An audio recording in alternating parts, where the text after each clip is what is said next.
The president must get congressional approval before attacking Syria. Big mistake if he does not. Donald Trump, X post or Twitter, August 2013.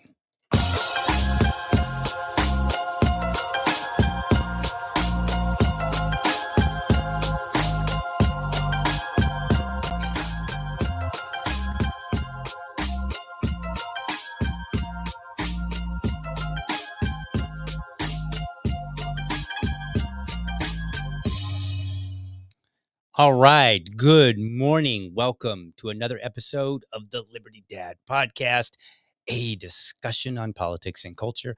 I am your host, DL, America's most objective libertarian. That's true. It's true. I said it. I wouldn't have said it if it weren't true. If you're tuning in live, thank you so much for giving me your time so early. All right, folks, we are continuing from yesterday. So I was about to go a little long yesterday, and well, I was just like, I had a hard stop. I had an appointment. I had something I had to get to, and honestly, I'm kind of glad that I split this up in two because like a lot has happened, and it gave me a little time to kind of grab some more stuff for you. So what we're gonna do yesterday, um, countering warmonger propaganda. Primarily, yesterday's episode was I just went through. I found a bunch of tweets all over social media of people, kind of like defending this idea of going to war. And so I just kind of gave you a perspective, like a counter, like a rebuttal to some of those. I also talked about the War Powers Act. We're going to do that again today, just so that it all makes sense, because yesterday the setup was okay, let's talk about the War Powers Act. We'll talk about, is it constitutional? Okay, if it is, then what are the details of the War Powers Act? And then is Trump acting within it? Either, is it constitutional in the first place? Which I say no. We'll talk about it in just a moment.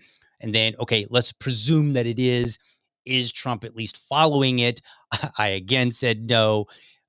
So I'm going to do that again today, but I got even just a little, because I'm redoing it, I got a little bit more to add to it. But then I went into some of the warmongers, or as I like to call them, the war idolaters, uh, some of their defenses. And I was like, all right, here's the problem with your comment. Here's the problem with your comment. I just kind of walked through them. And then the goal was to get into this resolution that Thomas Massie has put forward.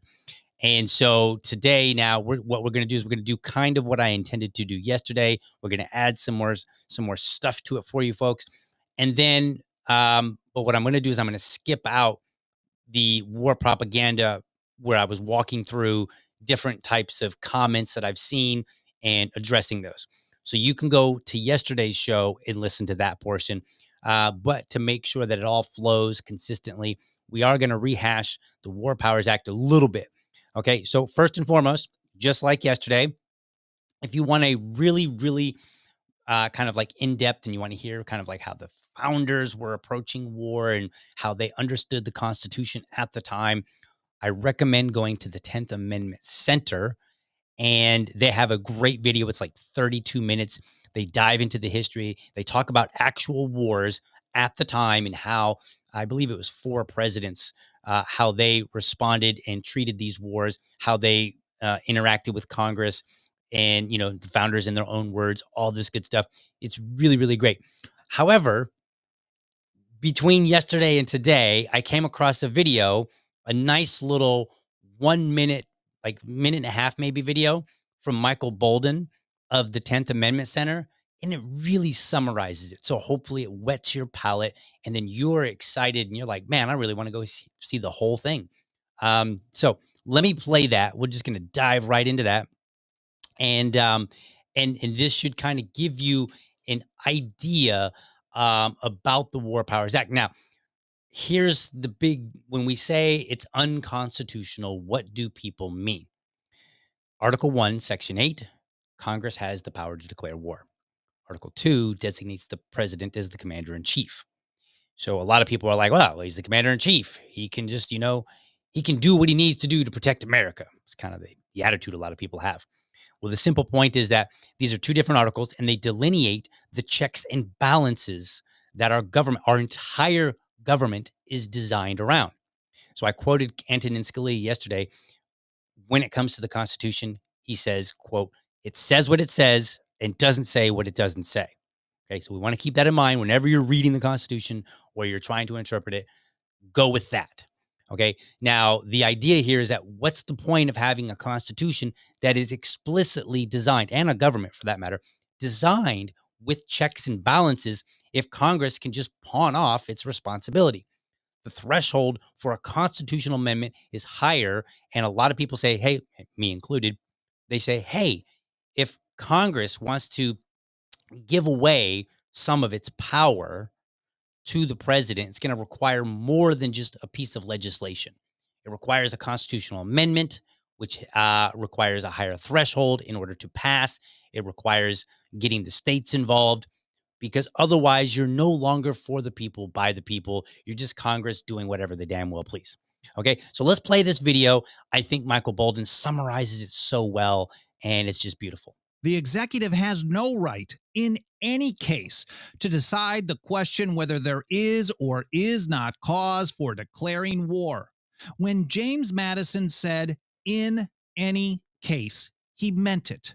No exceptions and no loopholes. And from the founders, both in what they said and how they put it into practice, we learn 3 key points about the Constitution and war powers. 1, Congress, not the executive branch, Congress exclusively decides whether or not the United States will engage in war, not the president, ever, not in any case. And war based on that is not just a full-scale invasion, just a single bomb, one drone strike, anything, no matter how limited, is still war under the Constitution. Point number 2, the president can unilaterally use the military to respond to attacks, but cannot go beyond the line of defense. And reprisals, responding much later on. These are acts of offense, not defense. Number 3, even if a war is formally declared on the United States by another country, the president still cannot go beyond the line of defense and must get authorization from Congress to engage in those measures of offense.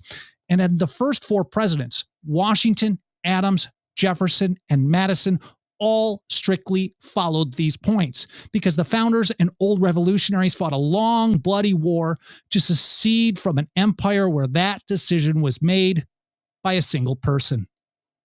Okay, so the whole point of what they did was to separate powers.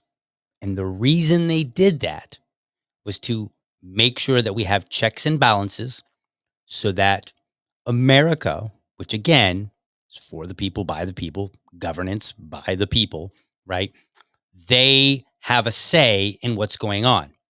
We have a say through our Congress. I can call it, and think about this for a moment. Okay, you have your Senate, 2 senators for every state. And then you have your House, which you have different districts. So I could call up I want to keep saying senator, my House of Representatives member. And I could say, don't you dare vote for this, or you better vote for this, whatever this is. That is the point of our government. So this is why people like me will say it's unconstitutional in the first place, because Congress cannot just say, okay, well, we're going to give you a little bit of our power. Why? Because checks and balances. This is what keeps our country safe. This is what keeps us from having an overbearing government. This is what the founders fled. This is what they worked really hard to create. This is what they actually did in practice. So this is not even just theory. I'm not just some blowhard. Well, okay, I kind of am. But I'm not just some blowhard who's grabbed a microphone and starts spouting off. You can look back and you can read the words. You can read what they said elsewhere. You can read the history of how they actually acted, right? This is the purpose. So for me, it's unconstitutional. However, let's assume for a moment that the War Powers Act of 1973 is indeed constitutional. Let's just make that assumption. So then we have to look and we say, all right, what criteria does the what is the criteria under which the president may act? So let's pull a picture of the let's get that up here on the screen here. So here we go. Here's the War Powers Act, or a little snippet of it. I'll make it a little bit bigger up on the screen for you guys. Let's see. We'll do that, and let's make me a little bit more smaller. Okay, those are words. I promise you. All right. So the three criteria under which the president may act: declaration of war by Congress. Okay, well, that hasn't happened. A specific authorization by Congress. So they say, okay, we're not declaring war, but we see a need in this particular instance to use military force. This is where you hear the authorization for use of military force, the AUMF. This would be like Congress authorizing an engagement where perhaps the U.S. isn't itself at war or even under attack, but involved in operations maybe to restore peace elsewhere in the world. So an example of that: Operation Desert Storm, when Iraq invaded Kuwait. Or it could be as simple as maybe we're not dealing with nation states, but we're dealing with terrorism. So Al Qaeda and the Taliban. So that would be an example as well. All right. And I'm not saying that these are necessarily legitimate actions. I'm just saying, under the War Powers Act, what criteria are we talking about? What are some examples of it? All right. So we have a declaration of war. We also have specific authorization. The third criteria is a national emergency due to an ongoing attack. In other words, this would be there's no time to ask Congress, hey, people are under fire. They're being shot at. They're being killed. We need to do something. I don't have time for Congress to debate it. So, bam, I'm going to send some military in, stop this. And as Michael Bolden said, while it's ongoing, right? So, like, there is a provision for the president to go ahead and act in order to save lives in an ongoing attack. Mexico starts coming over with their army and start attacking us. And the president's like, look, Congress is gone. I don't have time to try to rally them, get them together, have a debate, blah, blah, blah. So he's like, all right, let's just do this. Let's take care of this. Let's beat them back. Once they beat them back, bam, his power's done. End of story, right? Like that's the intent here. Now, I would argue again that this War Powers Act is not constitutional, so none of it would apply. But if we assume that it is, then I would still argue that the current action or the recent action that President Trump took over the weekend was illegitimate. Either way, so that's where I am. It's not legitimate action. He cannot do it. He was wrong one way or the other. Now, you have Thomas Massie. He has presented this this resolution, this House concurrent resolution. It's number 38. We will get to it. Turns out I have another interesting video. This is Hakeem Jeffries, the House Minority Leader. Snickers. Okay. Anyway, Let's listen to. He was asked. Hey, he was asked about this. Okay. Would you support the War Powers resolution? So I he was. haven't taken a look at it. All right. So he was asked, would you support the War Powers resolution? Now, I don't remember when he said this, but he was like, well, I haven't taken a look at it. And I'm like, you haven't taken a look at it? You're the House Minority Leader. You are a member of Congress. We are talking about conflict. We're talking about we bombed another country and you couldn't take a look at it? Wait, really? Is it? And this, so I was like, okay, well, maybe it's a 1,000-page bill. Maybe Thomas Massie he was bored. He stepped off of Twitter, defending the Constitution, defending America, being true America first. Perhaps he just sat down and said, F it, let's write a 1,000-page bill. No, it's like 4 pages. You could literally read this while you're eating your sandwich at lunch, and finish reading it before you finish your sandwich at lunch. That's that easy, right? Let's take a look at it. Let's bring it up on the screen here. Let's see. Here we are. HCon res. It doesn't have the number because I grabbed the copy that I grabbed was before it was given a number. Okay, but it is now number 38. He introduced it on 6/17. Okay, on my birthday. Like I said, now Thomas Massie doesn't know me. He doesn't follow me yet, but I'm just sure that this was my birthday present, and I really appreciate it. Like, this was a cool present. For somebody that doesn't know me, this was a cool birthday present. I like it. I got a piece of legislation on my birthday that I actually support. And you know me, I don't really support legislation much. So we're going to read this because it's literally 4 pages. Now, it's not like 4 pages, single spaced. That's not how these things, and there's wide margins. So it's not like it's a 4-page paper that you wrote in college. Okay. So we're going to read through this. All right. So this is, let's see, concurrent resolution. Now, before I read it, I want to tell you, what is a concurrent resolution? That is a formal position of Congress. It's non-binding. So there's no legal authority here. And you might say, well, what does that matter? Well, here's the cool part. A concurrent resolution is something that the House and the Senate could vote on, and they can stake their position on. Now the American people can see their votes. They can see where they stand. And here's the beautiful part. The president can't do anything about it. He cannot veto this. It is what it is, right? So this is great because now Congress can be like, hey, here's our position. And it's kind of like soft power in a sense, right? Hard power might be something that's legally binding, whereas soft power might be, just your voice. So this is like soft power. And this is saying, hey, this is not acceptable, or hey, you need to stop doing this, or hey, you need to do this. And the president could ignore it if he wants, but there are repercussions because soft power has that. All right. 60 people have signed on to this, have co-signed. They're all Democrats. Now, well, I'll hold that comment for just a moment. Let's read through this. Congress makes the following findings. Congress has the sole power to declare war under Article 1, Section 8, Clause 11 of the United States Constitution. All right, good to go there. Congress has not declared war with respect to or provided a specific statutory authorization for hostilities involving the United States Armed Forces against the Islamic Republic of Iran. All right, sounds good.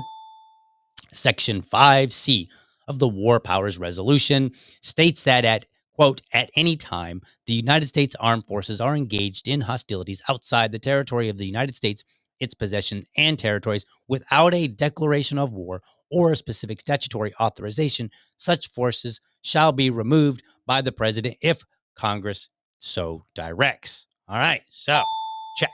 So if they're engaged, Congress can be like, nope, no more. That's the law. All right, Section 2. Termination of the use of United States forces for hostilities against the Islamic Republic of Iran. Just Republic. Oh, it says or Iran, but I think it meant of Iran. Termination. Pursuant to Section 5C of the War Powers Resolution, Congress hereby directs the president to terminate the use of the United States Armed Forces from hostilities against the Islamic Republic of Iran or any part of its government or military, unless explicitly authorized by declaration of war or specific authorization for use of military force against Iran. All right, sounds good. Now, by the way, it keeps mentioning two items, two of the three criteria. Remember, two criteria that it's mentioning here are declaration of war or a specific authorization of military force against Iran. The third one, as we just talked about, that would be a a national emergency due to an ongoing attack.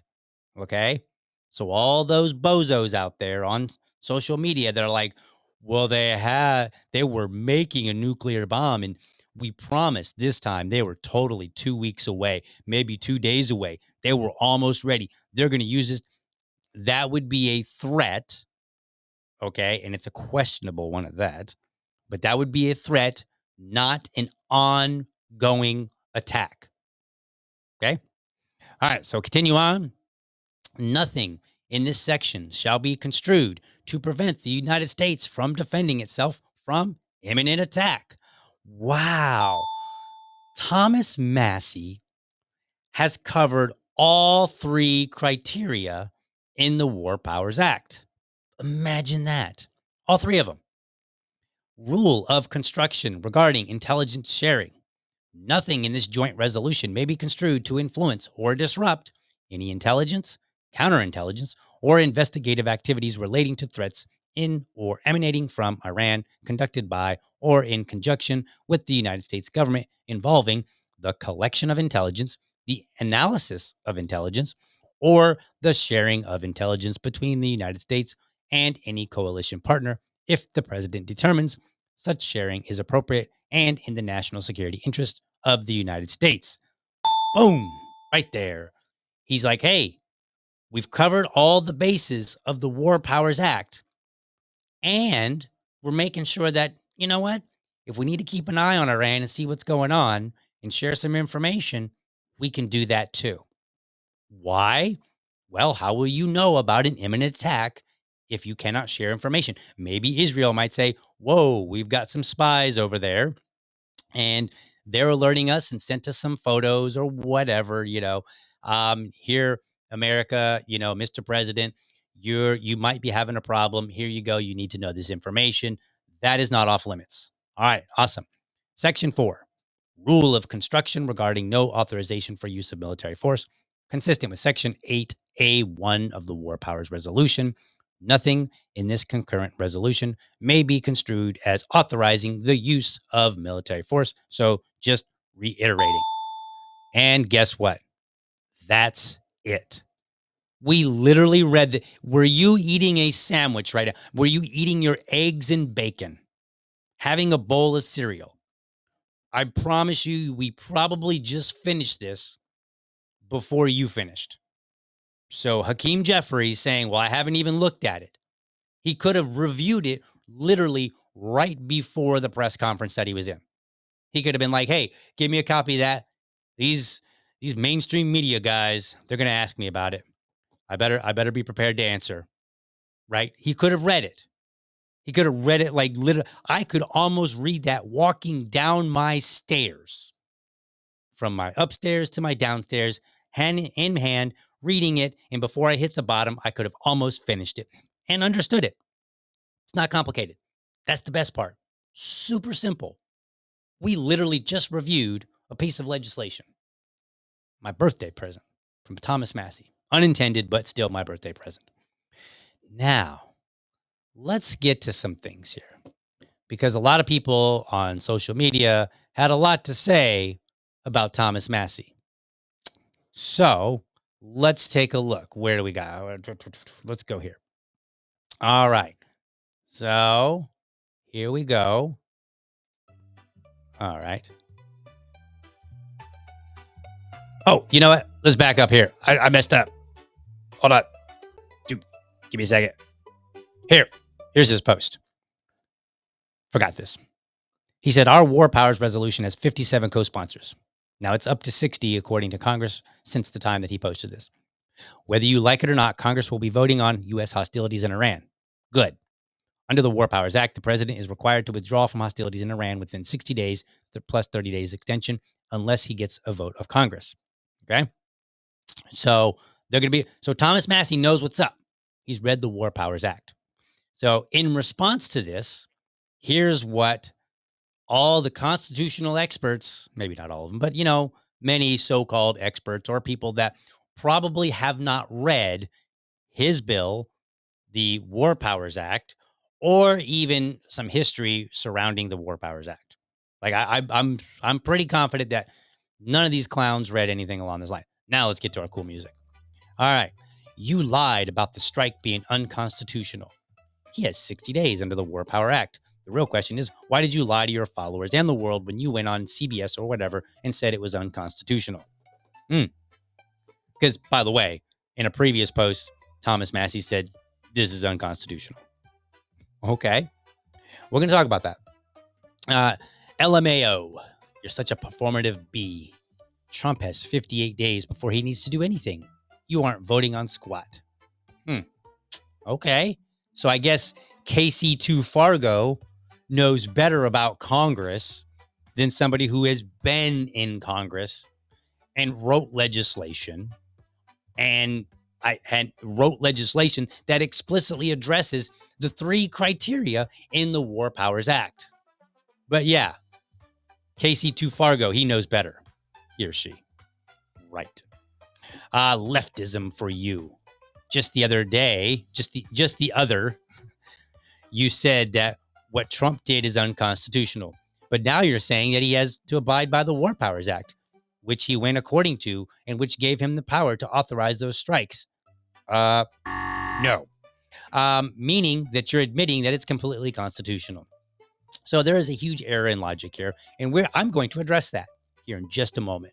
Because if you're intellectually lazy, or if you don't know what you're talking about, or if you haven't read a damn thing, you might think, well, wait a minute. If you say it's unconstitutional here, but then you draft legislation, why would you do that? That just seems to contradict yourself.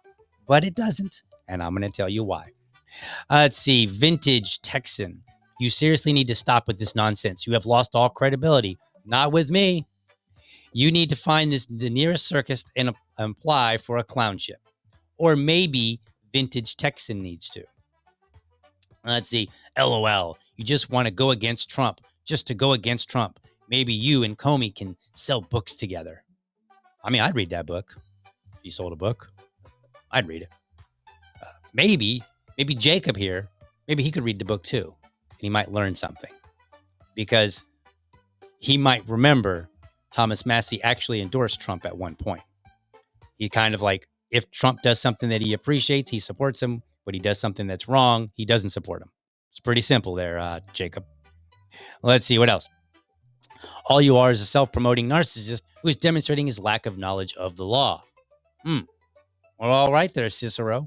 Would you care to explain the law? Would you care to read the legislation that Thomas Massie has put forward and tell us what is wrong with that? Tell us where he got it wrong. Waiting. We'll wait. It'll be a while. Traitor. Were you dropped on your head, Drew? I think you were. Maybe you were thrown on your head. Traitor. What a nonsense comment. In the Trump powers. He literally said the Trump Powers Act.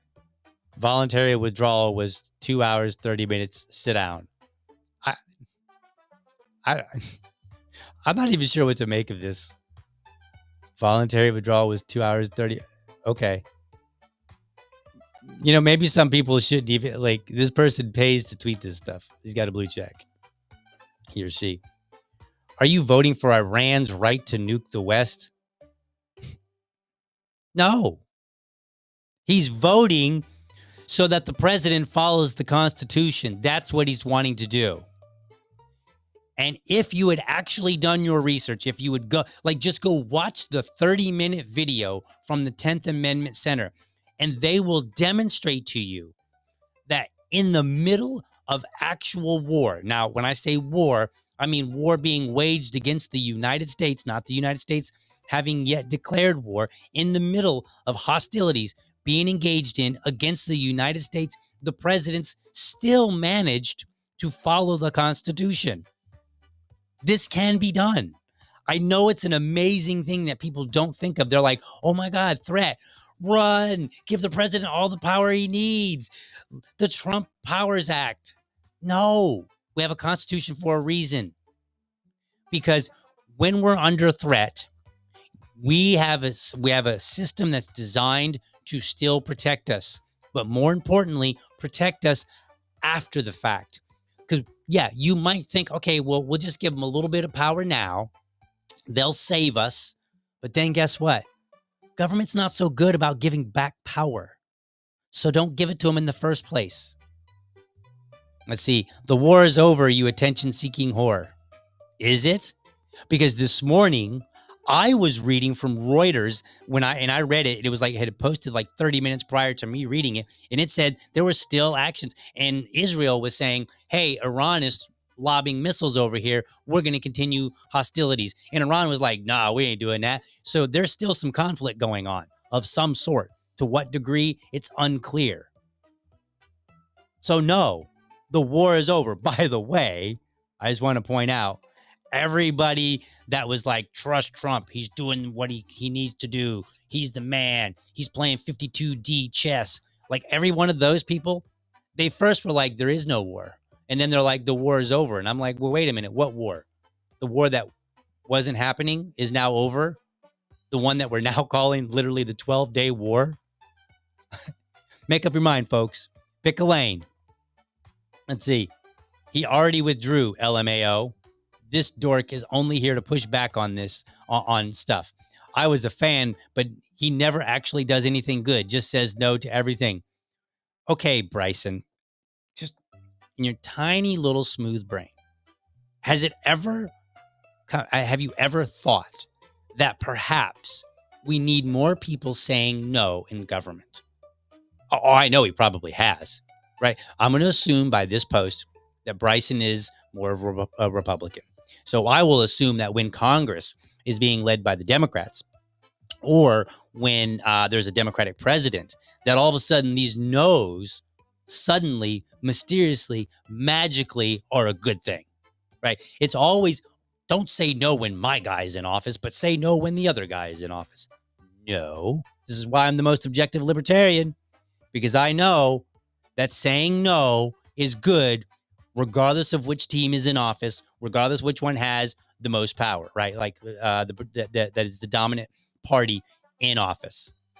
I know that no is a good thing, and it doesn't happen nearly enough. Let's see. So you lied when you said it was unconstitutional. Got it. No, you don't got it. You don't, because you didn't bother understanding our system of government. What was that comment from Benjamin Franklin? They came out of the Constitutional Convention, and I'm trying to remember her name. I don't remember it. Somebody in the comments can throw it out there if you want. But she said, "What have you given us, sir?" And he said, "A republic. If you can keep it," emphasis mine. If you, not like if Congress can keep it, not if the cool party that we like keeps it. You, the people. That means it's your job to understand things. It's your job to call up Congress and be like, vote on this or don't vote on this, and then explain to them why.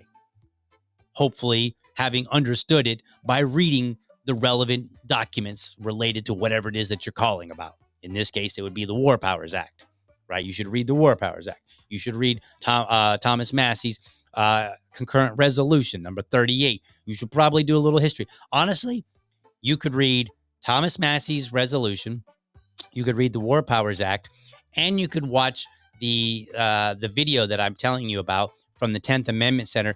You could do all that in about an hour. 1 hour. Now, let me ask you something, folks. We bombed Iran. We literally bombed another country. A country that we previously, like a week before that, were like running around with our heads on fire saying they got a nuclear bomb. They're going to destroy Israel. They're chanting death to America. They're chanting death to Israel. They, this, all that, whatever, right? isn't 1 hour of your time possibly worth not exacerbating a problem with a country that you literally were running around with your head on fire, screaming that they were super dangerous? I mean, I'm just saying, like, is 1 hour of your time so that you could be properly informed and then say, is this a good idea or is this a bad idea? I mean, we are talking about a country that supposedly had a nuclear bomb or was working on it. And they were close. I mean, it's 2 weeks for the last 20 years, but definitely this time for sure. And you can't even spend 1 hour to become informed. That's sad. Maybe you don't deserve an America. Now, maybe these are bots. I get it. But honestly, there's a lot of people, like there are a lot, and I'll show you one in a moment, an actual real live person that we know about who is misinformed. We'll get to that in just a second. A couple more here. Mr. Principles hates our country.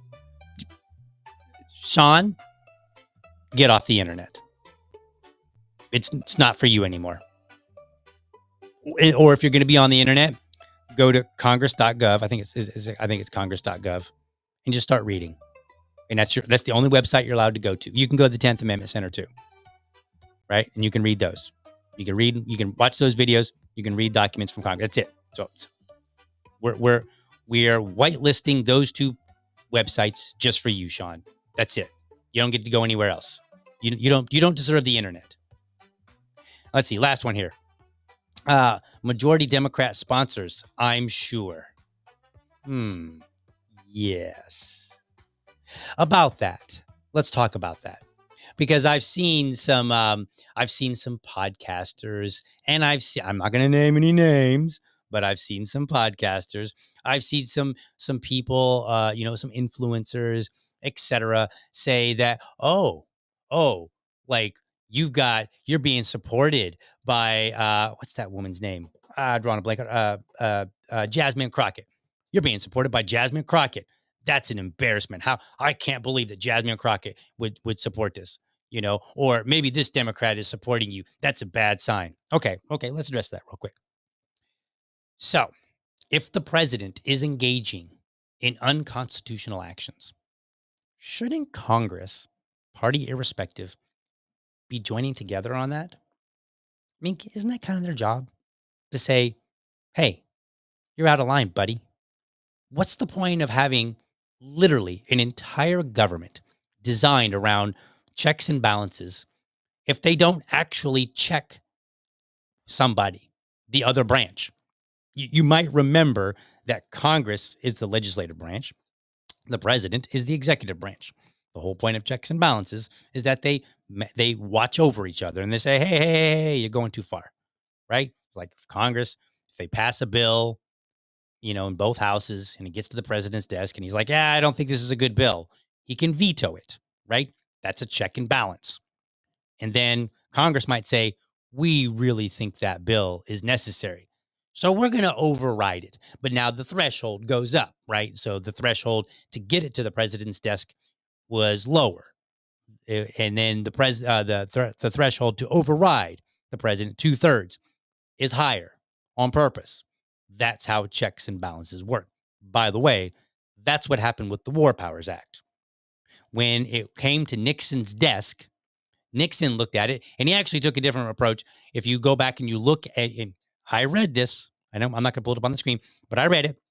If you look at President Nixon's veto, he basically said, look, I think you're constraining the president's office too much with this War Powers Act. And so he vetoed it. And Congress said, yeah, no, we're good with that. And we're going to override your veto. Bam, here we are. Right? That's how a checks and balance should work. So this idea that if Thomas Massie, being a Republican, puts forward some legislation and some Democrats get on board, but the Republicans won't, and that's somehow a sign, what that really is a sign is that somebody is either misleading you, they don't know what they're talking about, or they're simply playing party politics. They're playing team sports. Again, let's go back to the situation at hand. We are talking about the president bombed another country. So, should not Congress get together and decide, hey, was this a good idea? Was this a bad idea? Under any framework, whether we want to believe that it was a constitutional act. Let me back up. Whether we want to believe that the president was acting legitimately under the War Powers Act, or whether we believe that the War Powers Act was constitutional or not. Is this not literally the job of Congress? Yes, it is their job. So the idea that automatically that somebody that's a Democrat is supporting Thomas Massie all of a sudden somehow says something, yes, it says that Congress is doing their job. That's what it says. And here's another point. There is a huge debate over whether Trump should have acted or not, or whether he should be able to keep acting. Many Americans, as you just saw, are very confused, right? They went to public school. They barely know how to read and write. That's a fact, right? They haven't read some of this stuff. They probably didn't read the concurrent resolution. They haven't read the War Powers Act. They haven't watched the 10th Amendment Center's video. They haven't cracked a book to figure out, okay, what did the founders believe? How did they behave? They don't know this, right? Some of that ignorance you can excuse, some of it not so much. One way or another, many Americans are confused. So it would seem to me that what proper leadership in Congress would look like would be them debating it and coming together regardless of party. Okay? Is that not what we send them there to do? So when an influencer or a podcaster tries to tell you that, tries to go, "Oh, Jasmine Crockett, well, I can't believe that she's supporting Thomas Massie. That's a total bad sign. You should be embarrassed, Thomas Massie," or whatever nonsense they're coming up with, right? No, you should reject that and say, no, that's exactly their job. If Jasmine Crockett, of all people, is to do anything, it is to do something like that. Maybe she supports it, maybe she doesn't, but she should at least read it and determine and say, based on my understanding of the Constitution, my understanding of the law, my understanding of what Americans, want and what, take all of that in consideration. She should then come to a conclusion and say either she supports it or she doesn't support it. And she should be able to discuss and explain why in very simple terms. And if she cannot do that, or any member of Congress, then they are not doing their job. So no, I reject that nonsense. Now let's get to this last item here because Thomas Massie was taking a lot of heat. Okay, so let's see here. Where's my little image here? So let's go back to this really quickly. So Thomas Massie said our War Powers resolution has 57 co-sponsors. Whether you like it or not, Congress will be voting on U.S. hostilities in Iran. Under the War Powers Act, the president is required to withdraw from hostilities in Iran within 60 days, 30 days plus 30-day extension, unless he gets a vote of Congress. Okay, so this is the law, whether we consider it constitutional or not. So that's the law. So then this nice little fella here, DC Drano, a real guy. You might have seen some of the pictures. He was the one that was holding up the binder that was given to him and other social media influencers that supposedly had all this cool Epstein information in it. And then it turned out all it was is the same public information that we already had. And then we were supposed to get more, like a part 2. We kind of haven't gotten that yet. And maybe we will. I don't know. I don't know if DC Drano has been like, hey, by the way, can I get that other binder? I don't know if he's talking about that yet. I haven't seen. I don't follow him that closely. But here's what he said. First, you said it was unconstitutional. Now you admit what President Trump did was legal under the War Powers Act, like many of us said. Better late than never, I guess. Okay. He's wrong. Flat out. I'm going to explain this to you. Okay. Consider this problem with the War Powers Act. It provides Congress with a limited mechanism to deal with the president who claims to be in compliance with the act. Okay, you got the 48-hour notification that provides that the president has to provide. Then you have 60 days of action and 30-day withdrawal. Okay, so you got 90 days. That's a long time when you're conducting military operations, right? And then the president can veto legislation, right? So if Congress passes a standard legislation and says, "Hey, you can't do this," well, then the president can do what? What can he do if you understand the checks and balances between the executive branch and the legislative branch? What can he do? If you said veto, please go to the head of the class. He can veto it. And if Congress wants to override that veto, what do they need? What do they need to do in order to complete their check and balance on the executive branch?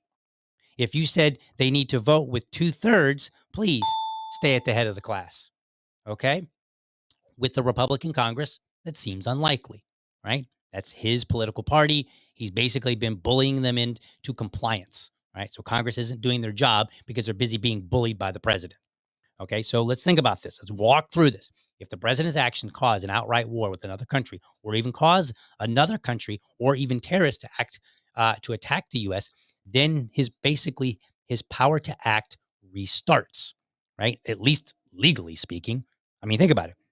We bomb Iran.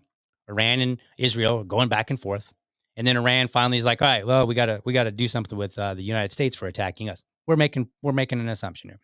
So then they bomb us. Let's say they somehow find a way to bomb us, or maybe they just send over some terrorist, or they make a call to their sleeper cells, and Jack Bauer from 24, he's too busy. He's eating his sandwich trying to read Thomas Massie's resolution, right? And so he can't get to it and save the day. And so then you have these sleeper cells that are doing something here in the United States. They make an attack somewhere in the U.S. Bam! Now the president, he can now say, based on these actions, now I have authority, and it would actually be legal at that point, at least limited, right? Like he could respond to that ongoing attack. Okay, but it basically restarts. So, in my opinion, the War Powers Act makes a mess of checks and balances, right? Because he's claiming that he's following it, and uh, and then if Congress wants to make a resolution, I'm sorry, not a resolution, if they want to make some legislation that say, no, you can't do anything anymore, you acted outside of the boundaries, he could just veto it and force them to do it 2/3. Unlikely. So how do we deal with this? Well, enter in a House concurrent resolution, which is what Massie presented. Now, let me say this. I don't know if this was Massie's intent. Okay. I'm just looking at it and saying, based on what a House concurrent resolution is, based on what authority it has and doesn't have, this seems to me to be the best way to address what the president has already done. Okay. Now, we can talk about whether or not the War Powers Act was constitutional. We can talk about whether or not Trump followed it. We can talk about whether or not he can continue doing anything. All of that would require debate with Congress, and they would have to pass some formal legislation, and then he could veto it in theory, and then they would have to do 2/3, and the likelihood is low. So how does Congress tell Trump, knock it off, stop doing what you're doing? Enter House concurrent resolution. A resolution, as I've said before, is basically, that is just where you have a body that has kind of said, this is how the body feels, right? That's basically what a resolution is. You might see one in your city council here in Jacksonville. They made a resolution on some foreign policy. I thought it was retarded. I called it out. I said, look, stop doing this. Do something more important. They spent their time basically saying, this is how we feel about Israel and, Gaza, blah, blah, blah. Right. But it's a way to kind of formalize your opinion, and put it out there for the voters. But it's non-binding. It has no legal power, right?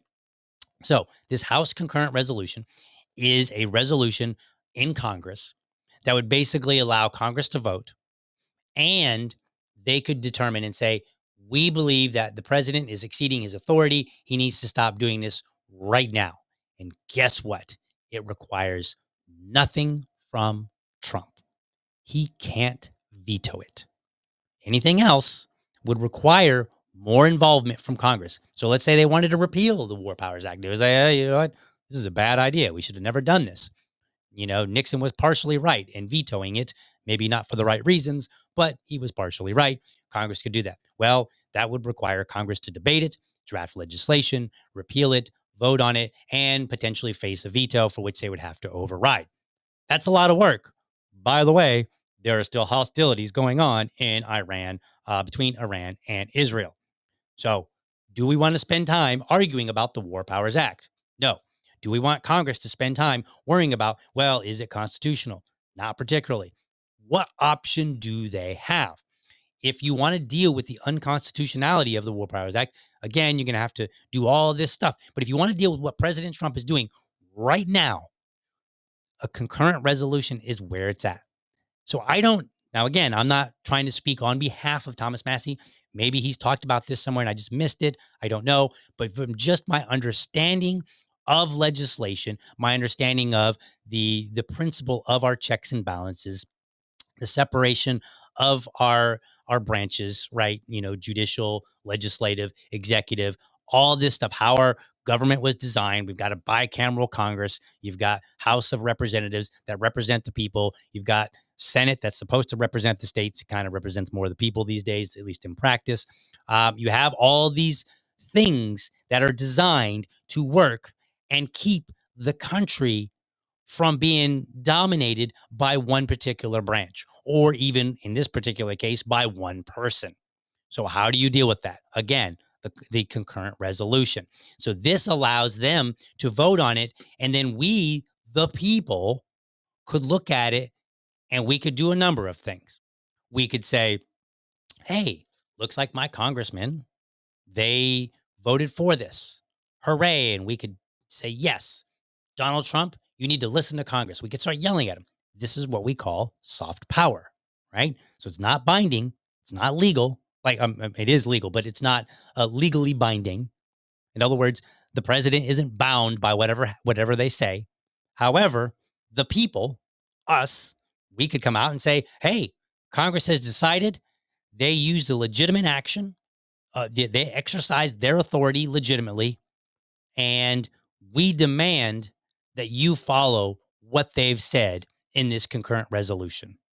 We could demand that as the people, right? Or, in theory, we could call up a congressman and go, what the heck were you thinking? How dare you vote yes on that, right? And we could have that argument, right? But this puts the power back into the hands of the people in a way, right? I mean, we still have to exercise it, but this is the quickest and easiest way that I can see to deal with the situation right now. And if you are a proper American and you understand how our government was set up and its purpose, how it's been used in the past, particularly closer to when it was set up, because the best people to demonstrate the intent of our system are the people that what? Designed it. So if you said that, head of the class for you. Okay?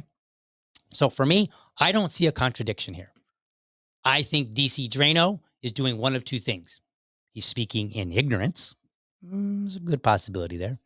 Or he's playing partisan politics and he's like, look, I'm supporting Trump no matter what. And I'm not going to read any of this stuff. I'm not going to spend a whole hour so I can figure out whether or not we should be bombing another country. I'm just going to say, yeah, Trump, you're the good guy. Thomas Massie, you're the bad guy. And oh, look at you. You're in contradiction. No, he's not. He's not in contradiction. He's doing exactly what he's supposed to do. He may be one of the only members that consistently acts the way that he's supposed to, based on the Constitution, based on what he has told the people he will do, and then has followed through on. Thomas Massie is correct. And anybody saying otherwise, they're somewhere between idiot, ignorant, or a partisan hack. Somewhere they can decide which one they are. That's not for me to worry about. So there you have it, folks. That is a defense of Thomas Massie. That is a nice explainer of the War Powers Act, an explainer of the constitutionality of it, as I understand it, as the framers, the founding fathers understood it and acted upon it. Well, we didn't really get into the acted upon, but if you go down to the show notes, click on the link to the 10th Amendment Center, 30 minutes. You know what? If you don't have 30 minutes, put it on like 1.5 speed, 2 times speed. You can get through it in like 15 minutes. And then you will understand the Constitution more than every one of those bozos that I put up on the screen today, and many other influencers who don't seem to understand what the heck they're talking about. All right, let's get into some comments. Let's see what you guys are saying in the comments. Let's see if you're roasting me or whatever. All right, let's see what we got here. Do. My VA lady says, don't forget Liberty Champions starting next month. DL needs 20 unique account chatters on his Rumble feed during the live stream. That is true. They are upping the ante for me to stay in the Rumble Creator Program and get paid, which helps out this channel, allows me to do all kind of good things to deliver to you a great show. So be sure to do that. By the way, just to add to that, please make sure that you watch as many videos as you can of my show. I need the watch hours as well. There are 3 criteria right now. There is streaming hours. There is Rumble Premium hours. So I have to have at least 25 streaming hours plus 5 Rumble Premium hours. Or I can have like 30. I need 30 hours altogether, but it could be 25 and 5 or 30 plus 5 or even more than that. Okay. That I can manage. I can work on that myself. Where I need you is to give me the watch hours. So go watch some of these shows, check them out. If you're just tuning in today, please check out yesterday's show. That adds to my watch hours. That keeps me in the program. Again, keeps me making money, all that good stuff. Pass it around, recommend it to your friends and be like, yo, check out this Liberty Dad guy. Turns out he's actually kind of smart. Kind of. Just say kind of. Don't blow me up too big. Okay? All right, let's see. Time Surfing Alien says, good morning, everyone. I know, good morning, right? I love it. 8:30 in the morning, we're talking politics and diving into bills and legislation. It's beautiful. It's a beautiful thing. Let's see what else here. That Liberty Lady says, Thomas Massie doesn't have APAC babysitters. Donate to his campaign to help him keep his seat. Absolutely. Go there, secure.thomasmassie.com/donate. Help to keep him in Congress. He is a good congressman. Whether you're a libertarian, a diehard libertarian, whether you're a diehard Republican, or even if you're a diehard Democrat, he is the kind of congressman that you should want. You may not agree with him on everything, but he at least does his job and he does it well. Let's see. Yes. Type VIIC1 said Massie and Rokana are only true anti-war reps. I think so. There might be one or two other ones, but as far as known names, they are definitely there. So totally agree with you. Let's see what else we got in here. No more wars for Israel. I agree. Israel can figure it out on their own.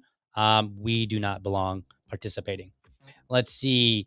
That Liberty Lady, MIGA. That's that we all know what MAGA stands for, Make America Great Again. And then we got Make Iran Great Again. Is so whack. It is indeed totally whack. Larry Sharp last night had a theory that the pack that got started to go after Massie is just a grift by people who are about to get richer. Act like they tried to go against Massie. Larry sees this in New York. It may very well be. Look, here's the thing about Congress. Here's the thing about D.C. It stinks. It stinks. It's full of poo, right? It's terrible. We need people like Massie in there, and I would not doubt it one bit if this is all one big grift just to piggyback off of Thomas Massie's honest behavior, proper behavior in Congress so that somebody else can make money. It's like they say, what is that saying that you've heard probably in the past? Monetize your haters. That's probably what they're doing. They're like, oh, let's monetize the people we hate. Let's just make money off them, right? Or, whatever. Let's see. But DL, GOP talking heads told me yesterday that the past 6 presidents did the same thing. Oh, and that Massie didn't fight that hard against past presidents. I would have to go back and look to see how hard he did fight them. But the fact that other people did it doesn't mean anything. I mean, does anybody say, oh, this person's a serial killer? Well, other serial killers did it, so it must be okay. No, it's not really. That's not a really great analogy, but like off the cuff, that's the best I got. But no, we don't say that in other areas of life. We don't go, oh, well, because these other people did it, it must be okay. We might say there's precedent for it, but precedent can be wrong. Just saying, like nobody, here's a better analogy. Nobody would justify slavery in the United States by saying, well, slavery exists over here in these other countries, so therefore it must be good. That's a terrible argument. Nobody would buy that today. Maybe back then they did, except for the abolitionists. They certainly wouldn't, but I wouldn't. It's a terrible argument. I don't care what other people did. They were wrong too. Let's see what else we got here. Rider in Black, somebody new that I haven't seen. TLL, they're partly right. What Drumpf? So if you don't know Drumpf, that is the name. I think it was his grandfather. So his grandfather came over and was Trump, and then changed it to Trump.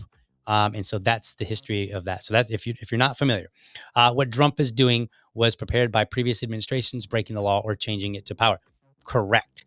You might remember. I believe it was yesterday on the show that I talked about. I think it was yesterday where I pointed out that Pete Hegseth was like, "Hey, we've been planning this for months and months." Oh, wait, months and months? Like how many months? We going back to like Biden's administration? How long you been planning this? And by the way, if you've been planning it for months and months, this attack, then perhaps it's not an imminent threat. Just saying, throwing that out there. Do what else we got here? Yes, when it comes to Thomas Massie, the only people that matter is the Kentucky voters at the ballot box. That is true. If I saw somewhere, I haven't looked it up, so I don't know. I could be speaking out in error here, but I believe the last election, Thomas Massie won like 76%. That's crazy, right? So I don't know if that was his primary or if that was the actual election. I think it was his primary. So I don't know. Let's see. What else we got? Sounds like DL listened to that timestamp range that I sent yesterday. Perhaps. Oh, let's see. One last comment here. Thomas Massie keeps getting beat up by these grifter influencers and main scum media. Massie takes the arrows and keeps showing up. Principle is greater than grift. Yes, I'm going to make a meme today and I'm going to put it out there. This meme will be, the soldier that's standing like with his arms out and there's like somebody sleeping. I'm going to make a picture of that. I'm not going to make the picture, but I'm going to make a meme using that, showing Massie taking arrows from all the retards out there that can't be bothered to understand the Constitution or how our system of governance works. So look forward to that meme. You'll be able to find it at Liberty Dad Pod over on Twitter. So make sure you go follow me. All right, folks, I think that's it for the comments today. I'm going to get up on out of here. Hope you enjoyed the show. Hope you are now a little bit wiser, and be sure to do all those things. Make sure you like, you subscribe on whatever channel you prefer. Give me some love on Rumble, especially because that's where I'm currently monetized, and that's where I want to stay monetized. And it's just they're increasing. They are increasing the requirements. That's fine. I will do my best to rise to the challenge. But for now, I'm going to be out, and we will see you guys tomorrow. Thank you for watching, and I hope you found this episode informative and inspiring. Be sure to catch me Monday through Friday, 7:30 a.m. for an informed discussion on politics and culture. Make sure that you're subscribed to my YouTube channel, or if you prefer my Rumble channel, you can go to youtube.libertydad.com, or you can go to rumble.libertydad.com. While you are there, let me know how I'm doing by leaving me a comment. You can also become part of the community by heading over to libertydad.locals.com. Remember, if you're a champion of liberty, your business is people and your product is liberty. I want you to have a great week. Catch you next time. But for now, I'm out.